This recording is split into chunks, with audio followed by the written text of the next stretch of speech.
कि दिल ना लगई। हाँ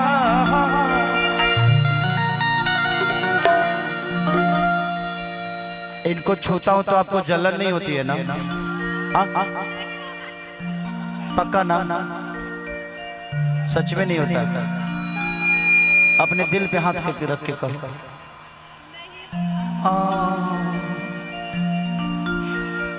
ऐसे भी कह सकते थे कि नहीं होगा, नहीं होगा।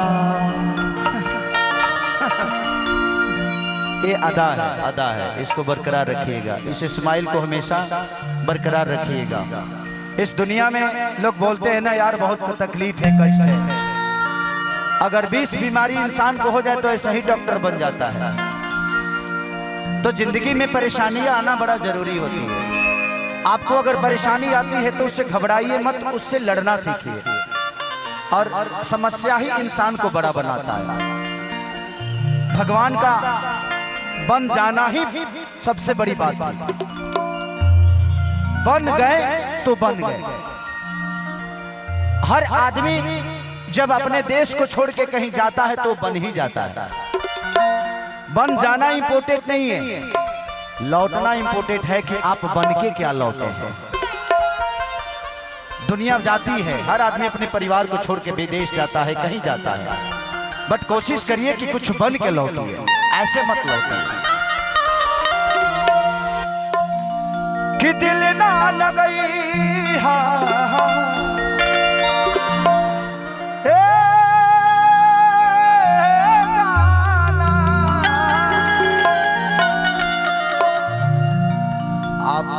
देखो, आपकी छुटकी मुझे प्यार करती है, तो मैं चाहता हूं कि उसका प्यार बरकरार रहे। आप बीच में घुसोगी तो सौतीन बन जाओगी।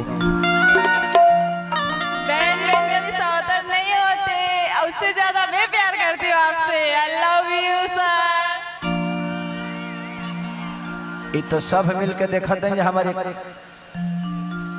तीनों तरफ से तीनों ले ली सकारे। शरीर, गुर्दा, फेफड़ा, हर एक दिल ना लगई। ये गाना मैं एक बलमजी लभी फिल्म किया था, उसमें मैं और एक हीरोइन थी, नाम नहीं लेंगे, थी अब नहीं है। उसमें एक और गाना था कि हर लड़की जो ना प्यारी को सीरियस लेती है, कि हर लड़की जो ना प्यारी को सीरियस लेती है, 100 में से 90 को धोखा देती है। अच्छा है, इधर भी आना है, क्या करें, लोगवा ज्यादा इधर है ना, इसीलिए मुझे हाई गबड़ा जाता है सब। I love you। उतने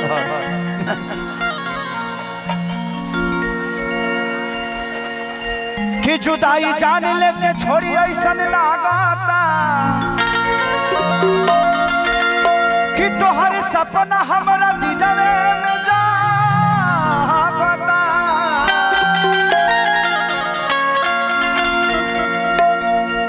कि तू गइलू दूरा हमके छोड़ के अधूरा हो, कि तुहर नाम लेके खेसरिया दिन रात बैरागता।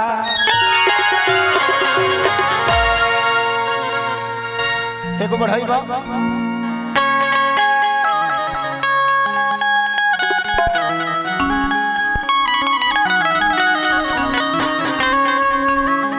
अरे के दिल ना लगई। हाँ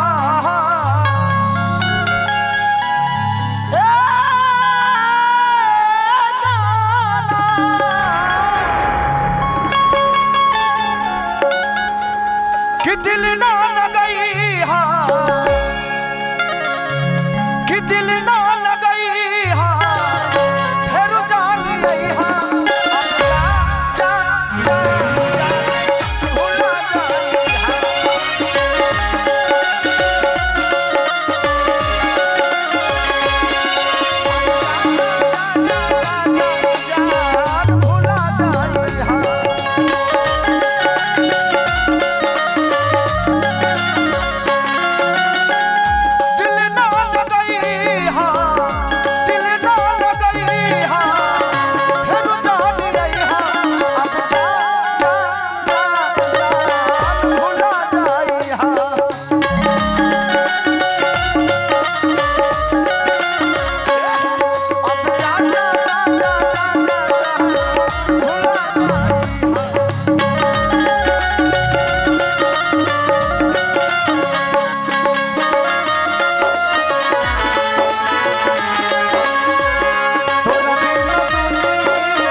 जिया करेंगे, तेरे गम में जिया करेंगे, गम कम नहीं होगा तो पिया करेंगे।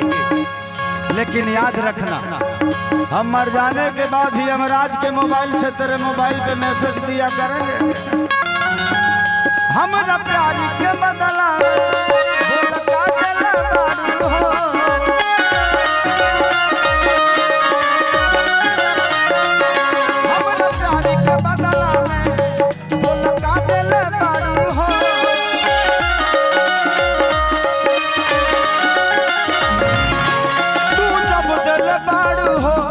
बस जगा दिल बारू हो,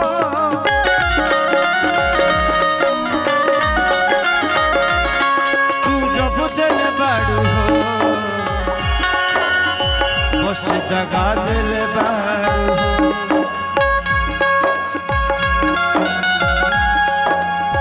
कहीं के चली जाई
चल खेसारी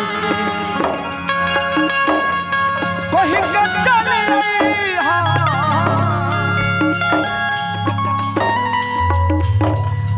कहीं के चले कहीं के चले हमके चलेंगे कि अब जा